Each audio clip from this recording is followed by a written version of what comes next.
This week's Superintendent Spotlight highlights a wonderful collaboration between the American Heart Association, the New York Jets, and Montclair Public Schools.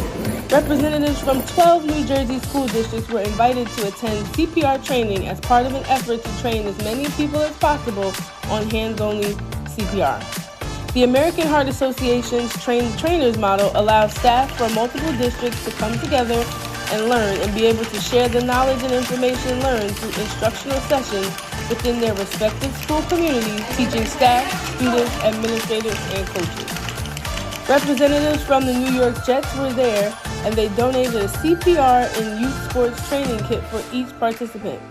Each kit contains reusable mannequins, automated external defibrillators or AEDs, practice simulators, an air pump, and other equipment. A huge thank you to the New York Jets and the American Heart Association. We are grateful for this partnership and the training and kits received. When someone has a cardiac arrest, minutes matter, and receiving CPR quickly can mean the difference between life and death. Having the knowledge to share these life-saving skills within our school community will help us remain confident and ready should any of our students, faculty, staff, or parents need support.